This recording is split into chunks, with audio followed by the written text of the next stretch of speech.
All right, so welcome to Controlled Chaos. You want to go ahead and introduce yourself, Carly?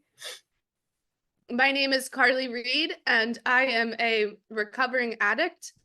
And I just wrote a poetry book recently on recovery and the spiritual growth that I've experienced during recovery. And I also Yay. run Trust Your Message page, which is it brings together. Do you want me to go ahead and read you the mission statement one more time? Yeah. Okay, so my girlfriend and I run the Trust Your Message page, and our mission at Trust Your Message is to cultivate community and destigmatize addiction through the power of shared stories and connection. We are committed to fostering a supportive and empathetic social platform where individuals in recovery can find strength and inspiration. We believe in the transformative potential of every individual's journey, recognizing that within the struggles of addiction lies a unique message waiting to be uncovered. So it's all about finding the message within your mess.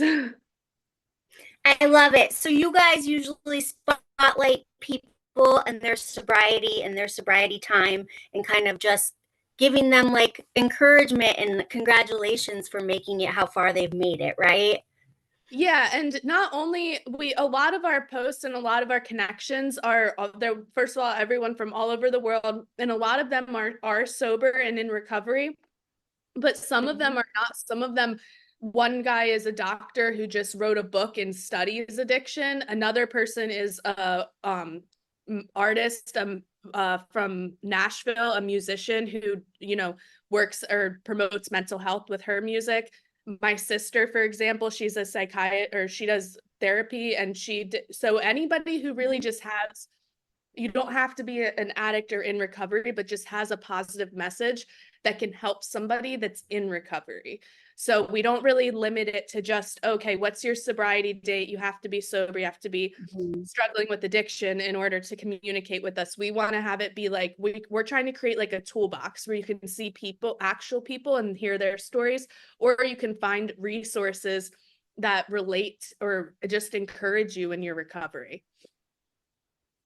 So I love that because that's basically what this podcast is about, right? There's a lot of people, including me, who have their recovery journey and their recovery story, but really it's about finding tools as health, financial stuff, everything that can help you in your journey. So I like that. Thank you. Yeah, exactly. So can you tell us a little bit about your recovery? My recovery, so I am just a little over 10 months sober now. And I got sober February 16th, 2023 from multiple substances. I've been an addict for 14 years. And I'm on top of struggling with addiction, I also struggle with mental health and body dysmorphia. So that three really nice combo, I'm in recovery for, I would say, all of those, because the addiction was really just what kind of masked everything else that was hiding underneath. So once I was able to say, okay, I think I'm going to get sober, try it, then I was able to find underneath of that all the other issues, such as the body dysmorphia, the mental health issue, the eating disorder, and face all of that head on without running from it with substances. Right. So I find that most people in recovery or that struggle with addiction, alcoholism, have co-occurring disorders. Something that you mentioned was your book and how it really helped you. How do you feel that, like, kind of letting that out and doing that kind of art helped you in your journey? Oh my gosh, it helped me tremendously. It was such a release.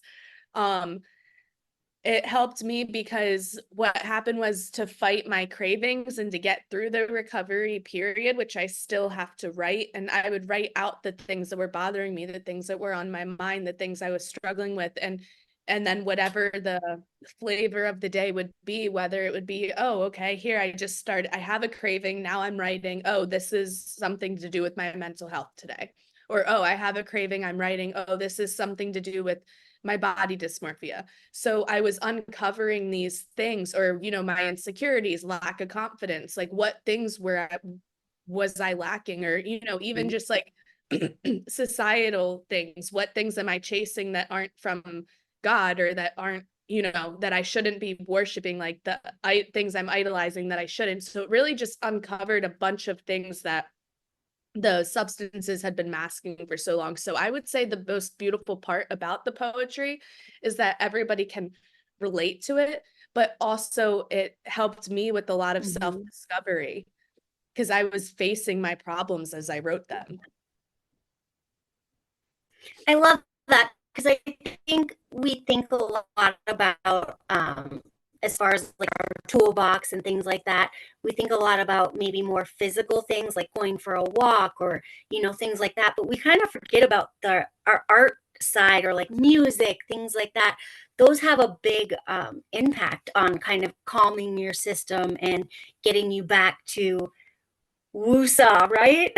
Exactly. Yeah, it was really nice finding those creative outlets and finding ways to express the things I was feeling, like the negative feelings I had, and um expressing them in healthy ways, like through art. Like, yeah, some of the poems and some of my art is pretty dark, but at least I wasn't doing like the dark things that I use, that I would do, like using. I was writing about it instead. And, like one poem that's really significant that comes to mind is when I hit 6 months of sobriety, I wanted to relapse. I was kind of like, okay, I'm over this sober thing. Like I just Mhm. really am not wanting to do this that much. And so anyway, but I knew that I'd made it too far to stop now, and I knew it wasn't the right thing to do.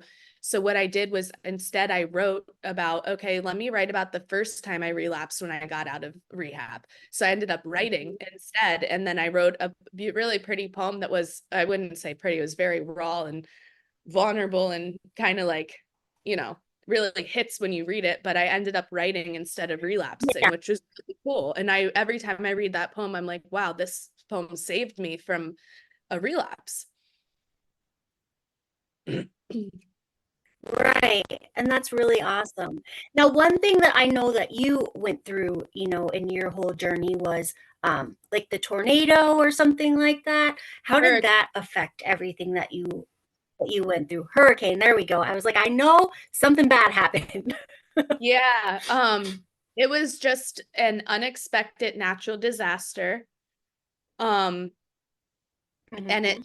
it took my home unexpectedly out of nowhere, and I feel like that kind of just ripped the band-aid off. So substances were a band-aid for a very long time, and then that tornado, or that, you have me calling it a tornado, that hurricane just Right. exposed everything that was hiding underneath, and I had to completely start over after that. I ended up losing multiple things after that. There were failed relationships and people that ended up leaving my life, just like the tornado took my house. And that was really hard. That was the hardest year of my life, was when after that hurricane. Um, and Right. so yeah, so that really just kind of exposed everything. It was like I didn't have a place to hide anymore. Like I couldn't go home and hide and, use in my house alone, or what, it just was like everything's just, it felt like it just came and like just created this mess and just threw all my crap all over the place. And then I was left to pick up the pieces pretty much. It was very Right. as And is that when you got sober? Yes, I ended up getting sober a couple months after the hurricane, after I went on a 3-month bender. I mean, we got to do that first, right? Yeah, I had to go out with a bang, you know? No, I'm kidding. I'm kidding. I wasn't planning on doing Right, that. I right, wasn't planning on getting sober. I was hurting so much and I wanted to avoid, and I did not feel much after the hurricane because I was masking and I was on my bender. And then finally we spoke a little before, and I hit rock bottom when I realized like I didn't want to be here. And that was because the substances kind of stopped doing like they stopped doing the job, like they weren't serving me anymore. They weren't giving me that feeling. I wasn't able to accomplish or to gain that that high or that drunk anymore. And that's when I realized, like, okay, there's a real problem here. And the only way it's going to get fixed is if I eliminate the one thing that's masking it. And that was all the substances. Right. Well, I love that. And I love that you wrote a book. Now, your book is called Human. Human Behind the Mask. Okay. And where can they purchase it at if they're interested in getting it? It's Human Behind the Mask, and you can purchase it on Amazon. Yay. Do you want to read us one of your poems before we let you go? Yes, I will read the one called Coming Undone because we were talking about the hurricane. So this kind of explains how everything unravels and there's always a beautiful beginning, even when it feels like it's the end. So let me just find it 1 second. Okay, Coming Undone. Wrapped within a mastered art of chaos, disaster can be so gorgeous. Heavy clouds and smoke, I prefer to design beauty, form it into my own, sink into the depths of shadows, a fascinating story to be told, physically distant but connect with your soul. Nature demonstrates nothing can stay the same. The seasons change and we are reborn. Most captivating part of a storm is freedom of the wind. Everything comes undone, then you start again. I love it. Well, thank you for being with us, Carly. Is there Thank you. anything else you want to leave the viewers with today? Um, just to seek the if you are experiencing doubt or anything that's in negativity or any sort of mess in your life, to seek the message within it. And I think that can allow you to really overcome anything, is just finding the message and seeking that constantly. And that helps you with every little battle that you have to face, because we're going to have to keep facing them. So, and just a reminder that you're beautiful and you are loved.